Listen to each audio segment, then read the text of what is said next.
Ẹ kú dédé àsìkò yìí gbogbo ibi tí ẹ ti ń gbọ́ mi nílé lóko tàbí lẹ́yìn odi. Ẹ jẹ́ kí a gbàdúrà.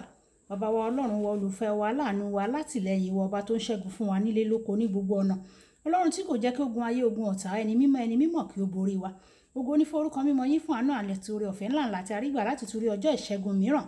Àdúpẹ́ lọ́wọ́ yín o, àdúpẹ́ dá nítorí pé ẹ̀yin ni ẹ dúró tì wá, ẹ̀yin ni òpó tó di ayé wa rú. Ògo ní forúkọ mímọ́ yín. Ọ̀rọ̀ tí a ó gbéyàwó lẹ́ni yóò ṣe ayé ọkàn àti ara wa ní rere o. A ó jẹ́ olùgbọ́ àti olùṣe ọ̀rọ̀ náà nítorí tí a gbàdúrà lórúkọ Jésù Kristi Olúwa wa. Àmín. Ìwé ọ̀run ṣíṣí tí a tẹ ọwọ́ olùṣọ́ àgùntàn yín náà kọ Adéjàre Adébóyè kọ. Èní ọjọ́ ìṣẹ́gun, ọjọ́ 14 oṣù kẹwàá. Àkòrí tí a ó gbéyàwó lẹ́ni sọ wípé má ṣe àníyàn nítorí ọ̀la o. Má ṣe àníyàn nítorí ọ̀la. Àwọn àkọ́sórí wa nínú ìwé Pétérù kìíní orí 5 ẹsẹ̀ 7. Pétérù kìíní orí 5 ẹsẹ̀ 7. Ẹ máa kó gbogbo àníyàn yín lé nítorí tí ó ń ṣe ìtọ́jú yín. Nítorí tí ó ń ṣe ìtọ́jú yín. Nígbà tí a mú Bíbélì kíkà wa nínú ìwé Mátíù orí 6 ẹsẹ̀ 25 títí dé 26. Mátíù orí 6 ẹsẹ̀ 25 títí dé 26. Nítorí náà mo wí fún yín, ẹ má ṣe ṣe àníyàn nítorí ẹ̀mí yín o. Ohun tí ẹ̀yin yóò jẹ, àní fún ara yín, ohun tí ẹ yóò fi bora. Èmi kò wá ju oúnjẹ lọ, tàbí ara kò ju aṣọ lọ bí? Ẹ ṣáà máa wo ẹyẹ ojú ọ̀run. Wọn kì í fúrúgbìn, bẹ́ẹ̀ ni wọn kì í kórè. Wọn kì í sì ní ìkójọ sínú abà. Ṣùgbọ́n bàbá yín tí ń bẹ ní ọ̀run, ó ń bọ́ wọn o. Ẹ̀yin kò á sàn jù wọ́n lọ bí? Ta ni nínú yín nípa àníyàn ṣíṣe tí ó lè fi ìgbọ̀nwọ́ kan kún ọjọ́ ayé rẹ̀? Èéṣe tí ẹ̀yin fi ń ṣe àníyàn nítorí aṣọ? Kíyèsí, lílì tí ń bẹ ní ìgbẹ́, bí wọ́n ti ń dàgbà, wọn kì í ṣiṣẹ́ o, bẹ́ẹ̀ ni wọn kì í ráhùn. Mo sì wí fún yín pé a kò ṣe Sólómọ́nì pàápàá ní ọ̀ṣọ́ nínú gbogbo ògo rẹ̀ tó bí ọ̀kan nínú wọn yìí. Ǹjẹ́ bí Ọlọ́run bá wọ koríko ìgbẹ́ ní aṣọ bẹ́ẹ̀, èyí tí ó wà lónìí tí a sì gbà sínú iná lọ́la, mélòó mélòó ni kì yóò lè wọ̀ yín ní aṣọ, ẹ̀yin oníkékeré ìgbàgbọ́? Nítorí náà ẹ má ṣe ṣe àníyàn wípé kí ni a ó jẹ, tàbí kí ni a ó mu, tàbí aṣọ wo ni àwa yóò fi wọ ara wa. Nítorí gbogbo nǹkan wọ̀nyí ni àwọn kèfèrí ṣe ń wá káàkiri. Nítorí bàbá yín tí ń bẹ ní ọ̀run mọ̀ pé ẹ̀yin kò lè ṣe aláìní gbogbo nǹkan wọ̀nyí. Ṣùgbọ́n ẹ tètè máa wá ìjọba Ọlọ́run àti òdodo rẹ̀, gbogbo nǹkan wọ̀nyí ni a ó sì fi kún fún yín. Nítorí náà ẹ má ṣe ṣe àníyàn nítorí ọ̀la o. Ọ̀la ni yóò ṣe àníyàn ara rẹ̀. Búburú ọjọ́ ó tó fún un. Wáyé ẹ tẹ́tí bẹ̀rẹ̀ jẹ́ láti gbọ́ ohun tí olùṣọ́ àgùntàn yín náà kọ Adéjàre Adébóyè tí ó ní fún wa ní ẹ̀ní ọjọ́ ìṣẹ́gun. Ọ̀pọ̀lọpọ̀ ènìyàn máa ń ṣe àníyàn nípa ọjọ́ iwájú wọn, débi pé wọ́n máa gbàgbé láti ṣe ohun tó tọ́ lónìí. Ìbí kíkà wa tòní sọ pé kí o má ṣe àníyàn nítorí ọjọ́ ọ̀la, nítorí Ọlọ́run yóò bójútó ọ̀la. Àwọn ìṣòro ọjọ́ kọ̀ọ̀kan ó tó fún ọjọ́ o. Nítorí náà ó yẹ kí o dojúkọ àwọn ìṣòro tòní dípò kí o máa ṣe àníyàn nípa ọ̀la. Gbà mí gbọ́ o, àníyàn jẹ́ fífi àkókò ṣòfò. Jésù sọ pé o kò lè fi ìgbọ̀nwọ́ kan kún ọjọ́ ayé rẹ nípa ṣíṣe àníyàn. Ìwé Mátíù orí 6 ẹsẹ̀ 27.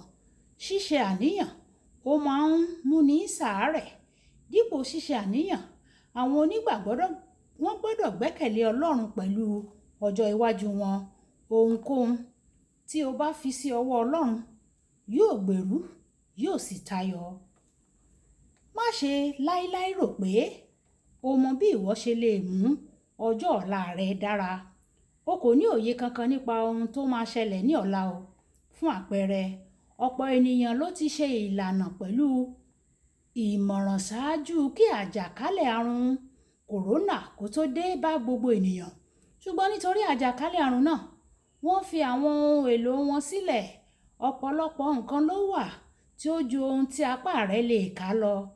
Nítorí náà ó sàn kí o fi ọjọ́ iwájú rẹ sí ọwọ́ ẹni tí ó jẹ́ ìbẹ̀rẹ̀ àti òpin. Ìdí nìyí o tí Jákọ́bù orí ìkẹrin ẹsẹ̀ ìkẹtàlá dé ìkẹrìndínlógún fi sọ pé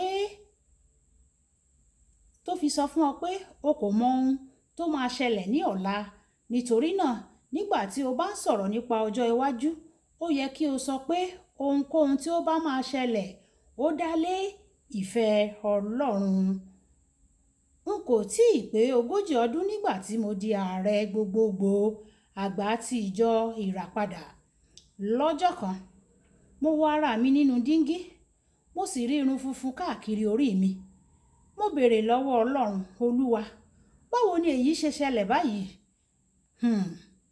Mo sì jẹ́ ọ̀dọ́mọkùnrin nígbà yẹn. Ìjọ ní àwọn ìṣòro díẹ̀. Nítorí náà Ọlọ́run sọ fún mi pé nítorí o gbé ẹrù tí kìí ṣe tìrẹ rù ni. Mo dáhùn pé ó jẹ́ ẹrù ìjọ. Ó béèrè pé ìjọ ta ni? Ṣé ìjọ Adébóyè ni? Mo dáhùn pé rárá o. Lẹ́yìn náà ó sọ pé ta ni ó sọ fún ọ pé n kò lè bójútó ẹrù ara mi? Ìwọ gbé ẹrù tí kìí ṣe tìrẹ rù. Mo kàn yàn ọ́ gẹ́gẹ́ bí ààrẹ gbogbogbò àgbà kí àwọn ènìyàn lè wò ọ́ gẹ́gẹ́ bí aṣojú mi ni. Èmi ni mo ní ìjọ mi. Màá sì tọ́jú ìjọ mi. Lẹ́yìn tí mo gbọ́ èyí mo farabalẹ̀. Irun orí mi sì bẹ̀rẹ̀ sí ní dúdú padà. Ní ọdún díẹ̀ sẹ́yìn mo rí àwọn irun funfun díẹ̀ lórí mi. Mo sì béèrè lọ́wọ́ Ọlọ́run pé Olúwa, ṣé mo tún ti ń ṣe àníyàn ni? Ó sọ pé rárá o. Nígbà yìí ìwọ ti ń dàgbà ni. Olùfẹ́, má ṣe àníyàn o. Dípò rẹ̀ fi ìgbẹ́kẹ̀lé rẹ sínú Ọlọ́run nítorí ó máa ń tọ́jú àwọn tirẹ̀ ní ìgbà gbogbo. Kókó ọ̀rọ̀, má ṣe gba àníyàn láàyè. Yàn láti gbẹ́kẹ̀lé Ọlọ́run dípò bẹ́ẹ̀. Ẹja sọ pé bàbá mi, mo kó gbogbo àníyàn mi lé ọ lọ́wọ́ o. Gbogbo ohun tó jẹ́ àníyàn mi, àwọn ìdùn ọkàn mi, àwọn ohun tí ó ń mú ọkàn mi mì ni mo gbé lé ọ lọ́wọ́ kí o bá mi yanjú rẹ̀ kí gbogbo ògo kí ó jẹ́ tiyín. Ẹ ṣé Ọlọ́run wa, ògo ni fún orúkọ yín. Ọlọ́run yóò sì dá wa lóhùn àdúrà wa ní orúkọ Jésù. Olúbùkọ́lá Ayako ní orúkọ mi. Ẹ máa bá mi like, ẹ máa share, ẹ máa comment nípa ẹ̀ kí àwọn ènìyàn kí wọ́n lè jẹ àǹfààní ọ̀run ṣíṣí Yorùbá. Ẹ ṣé tẹ̀ ń tẹ́tí sí ọ̀run ṣíṣí Yorùbá o. Olúwa yóò gbọ́ àdúrà yín. Ó dàbọ̀.